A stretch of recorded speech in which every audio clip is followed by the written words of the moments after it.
Section 5.1 Parts of an air brake system. This section tells you about air brakes. If you want to drive a truck, bus, or pull a trailer with air brakes, you need to read this section. If you want to pull a trailer with air brakes, you also need to read Section 6, Combination Vehicles, in this handbook. Air brakes use compressed air to make the brakes work. Air brakes are a good and safe way to stopping large and heavy vehicles, but the brakes must be well maintained and used properly. Air brakes are really three different braking systems: service brake, parking brake, and emergency brake.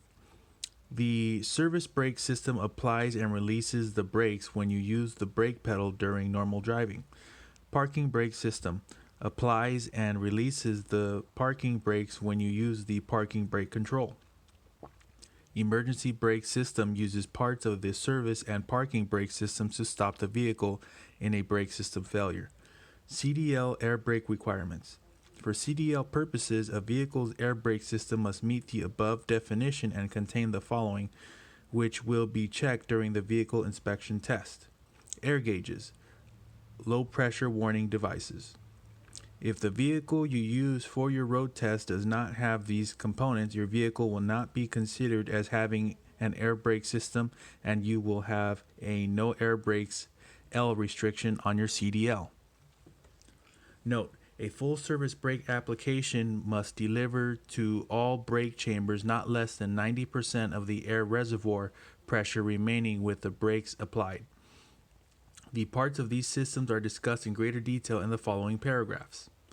5.1 Parts of an air brake system. There are many parts to an air brake system. You should know about the parts discussed here. 5.1.1 Air compressor. The compressor pumps air into the air storage tanks or reservoirs. The air compressor is connected to the engine through gears or a V-belt. The compressor may be air-cooled or cooled by the engine cooling system. It may have its own oil supply or be lubricated by engine oil. If the compressor has its own oil supply, check the oil level before driving. 5.1.2 Air compressor governor. The governor controls when the air compressor will pump air into the air storage tanks. When air tank pressure rises to the cutout level, around 125 pounds psi, the governor stops the compressor from pumping air. When the tank pressure falls to the cutting pressure, around 100 psi, the governor allows the compressor to start pumping again. 5.1.3 Air storage tanks. Air storage tanks are used to hold compressor air. The number and size of air tanks varies among vehicles. The tanks will hold enough air to allow the brakes to be used several times, even if the compressor stops working. Air tank drains. Compressed air usually has some water and some compressor oil on it, which is bad for the air brake system. The water can freeze in cold weather and cause brake failure. The water and oil tend to collect in the bottom of the air tank. Be sure that you drain the air tanks completely. Each air tank is equipped with a drain valve in the bottom. There are two types: manual operated by turning a quarter turn or pulling a cable. You must drain the tanks yourself at the end of each day of driving. See figure 5.1. Automatic. The water and oil are automatically expelled. These tanks may be equipped for manual draining as well. Automatic air tanks are available with electric heating devices. These help prevent freezing of the automatic drain in cold weather. 5.1.5 Alcohol evaporator. Some air brake systems have an alcohol evaporator to put alcohol into the air system. This helps to reduce the risk of ice in air brake valves and other parts during cold weather. Ice inside the system can make the brakes stop working. Check the alcohol container and fill up as necessary every day during cold weather.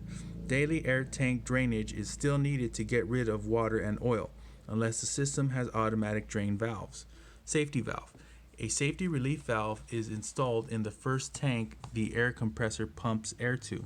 The safety valve protects the tank and the rest of the system from too much pressure. The valve is usually set to open at 150 psi. If the safety valve releases air, something is wrong. Have the fault fixed by a mechanic. Brake pedal. You engage the brakes by pushing down the brake pedal, also called a foot valve or treadle valve. Pushing the pedal down harder applies more air pressure. Letting up on the brake pedal reduces the air pressure and releases the brakes. Releasing the brakes lets some compressed air go out of the system, so the air pressure in the tanks is reduced. It must be made up by the air compressor. Pressing and releasing the pedal unnecessarily can let air out faster than the compressor can replace it. If the pressure gets too low, the brakes will not work. Foundation brakes. Foundation brakes are used at each wheel. The most common type is the S-scam drum brake. The parts of the brake are discussed below. Brake drums, shoes, and linings. Brake drums are located on each end of the vehicle's axles. The wheels are bolted to the drums. The braking mechanism is inside the drum. To stop, the brake shoes and linings are pushed against the inside of the drum. This causes friction, which slows the vehicle and creates heat. The heat a drum can take without damage depends on how hard and how long the brakes are used. Too much heat can make the brake stop working. S-cam brakes. When you push the brake pedal, air is let into each brake chamber. Air pressure pushes the rod out, moving the slack adjuster, thus twisting the brake camshaft. This turns the S-cam. It is shaped like the letter S. The S-cam forces the brake shoes away from one another and presses them against the inside of the brake drum. When you release the brake pedal, the S-cam rotates back and a spring pulls the brake shoes away from the drum, letting the wheels roll freely again. Cam laster. The cam laster brake has two key design differences over traditional S-cam brakes. One feature is a completely internal adjustment system, which is designed to continually keep the brake in proper adjustment. S-cam brakes, on the other hand, require an external slack adjuster. The second feature is a unique cam design that applies the brake shoe. Unlike a standard drum brake that has either a single or double anchor pin brake, the cam laster slides the shoes down an inclined ramp on a cam to evenly contact the drum brake. Wedge brakes. In this type of brake, the brake chamber push rod pushes a wedge directly between the ends of two brake shoes. This shoves them apart and against the inside of the brake drum. Wedge brakes may have a single brake chamber or two brake chambers that push wedges in at both ends of the brake shoes. Wedge-type brakes may be self-adjusting or may require manual adjustment. Disc brakes. In air-operated disc brakes, air pressure acts on a brake chamber and slack adjuster like S-cam brakes, but instead of the S-cam, a power screw is used.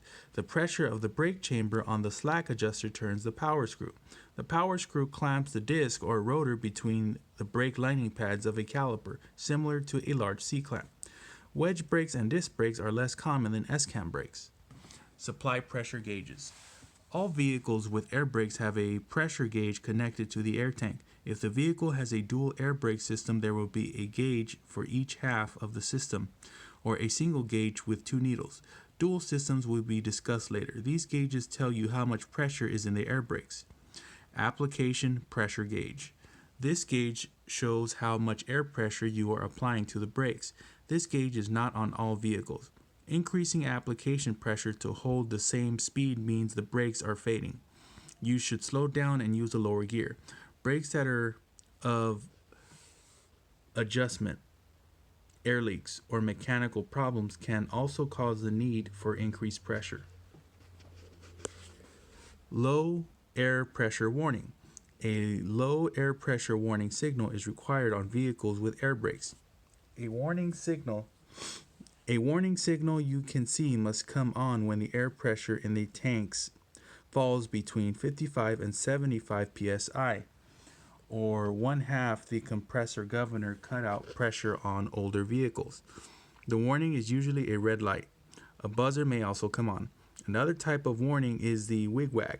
This device drops a mechanical arm into your view when the pressure in the system drops between 55 and 75 psi.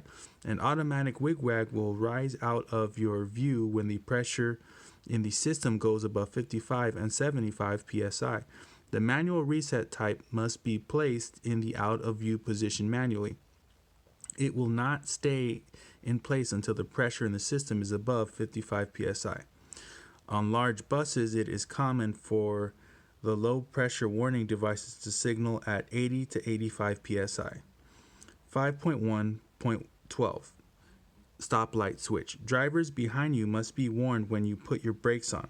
The air brake system does this with an electric switch that works by air pressure. The switch turns on the brake lights when you put on the air brakes. Front brake limiting valve. Some vehicles made before 1975 have a front brake limiting valve and a control in the cab. The control is usually marked normal and slippery.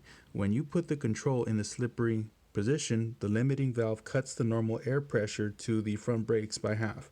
Limiting valves were used to reduce the chance of the front wheel skidding on slippery surfaces. However, they actually reduce the stopping power of the vehicle. Front wheel braking is good under all conditions. Tests have shown front wheel skids from braking are not likely even on ice. Make sure the control is in the normal position to have normal stopping power. Many vehicles have automatic front wheel limiting valves. They reduce the air to the front brakes except when the brakes are put on very hard 60 psi or more application pressure. The driver cannot control these valves. Spring brakes. All trucks, tractors, and buses must be equipped with emergency brakes and parking brakes. They must be held on by mechanical force because air pressure can eventually leak away. Spring brakes are usually used to meet these needs. Powerful springs are held back by air pressure when driving. If the air pressure is removed, the springs put on the brakes. A parking brake control in the cab allows the driver to let the air out of the spring brakes. This lets the springs put the brakes on. A leak in the air brake system, which causes all the air to be lost, will also cause the springs to put on the brakes. Tractor and straight truck spring brakes will come fully on when air pressure drops to a range of 20 to 45 psi, typically 20 to 30 psi. Do not wait for the brakes to come on automatically. When the low air pressure warning light and buzzer first come on, bring the vehicle to a safe stop right away, while you can still control the brakes. The braking power of spring brakes depends on the brakes being in adjustment. If the brakes are not adjusted properly, neither the regular brakes nor the emergency parking brakes will work right. Parking brake controls. In newer vehicles with air brakes, you put on the parking brakes using a diamond-shaped yellow push-pull control knob. You pull the knob out to put the parking brakes or spring brakes on and push it in to release them. On older vehicles, the parking brakes may be controlled by a lever, using the parking brakes whenever you park. Caution: never push the brake pedal down when the spring brakes are on. If you do, the brakes could be damaged by the combined forces of the springs and the air pressure. Many brake systems are designed so this will not happen. Not all systems are set up that way, and those that are may not always work. It is much better to develop the habit of not pushing the brake pedal down when the spring brakes are on. Modulating control valves. In some vehicles, a control handle on the dashboard may be used to apply the spring brakes gradually. This is called a modulating valve. It is spring-loaded so you have a feel for the braking action. The more you move the control lever, the harder the spring brakes come on. They work this way so you can control the spring brakes if the service brakes fail. When parking a vehicle with a modulating control valve, move the lever as far as it will go and hold it in place with the locking device. Dual parking control valves. When main air pressure is lost, the spring brakes come on. Some vehicles, such as buses, have a separate air tank which can be used to release the spring brakes. This is so you can move the vehicle in an emergency. One of the valves is a push-pull type used to put on the spring brakes for parking. The other valve is spring-loaded in the out position. When you push the control in, air from the separate air tank releases the spring brakes so you can move. When you release the button, the spring brakes come on again. There is only enough air in the separate tank to do this a few times. Therefore, plan carefully when moving. Otherwise, you may be stopped in a dangerous location when the separate air supply runs out. Tractor protection valve and emergency trailer brake operation. Tractor protection valve provides air supply, closes automatically if air supply drops when driving. The parking brakes, when applied, close the tractor protection valve and set the spring brakes at the same time. Anti-lock braking systems.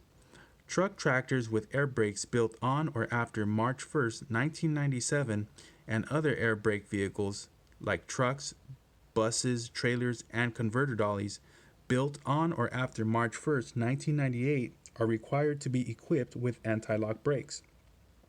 Many commercial vehicles built before these dates have been voluntarily equipped with anti-lock braking systems.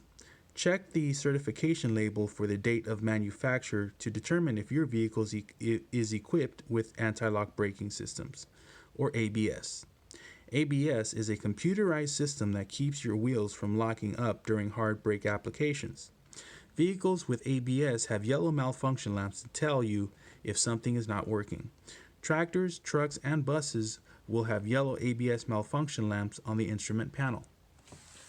Trailers will have yellow ABS malfunction lamps on the left side, either on the front or rear corner. Dollies manufactured on or after March 1st, 1998 are required to have a lamp on the left side. On newer vehicles, the malfunction lamp comes on at startup for a bulb check, and then goes out quickly. On older systems, the lamp could stay on until you are driving over 5 miles per hour. If the lamp stays on after the bulb check or goes on once you are underway, you may have lost ABS control at one or more wheels. In the case of towed units manufactured before it was required by the Department of Transportation, it may be difficult to tell if the unit is equipped with ABS. Look under the vehicle for the ECU and wheel speed sensor wires coming from the back of the brakes. ABS is in addition to your normal brakes. It does not decrease or increase your normal braking capability. ABS only activates when wheels are about to lock up. ABS does not necessarily shorten your stopping distance, but it does help you keep the vehicle under control during hard braking.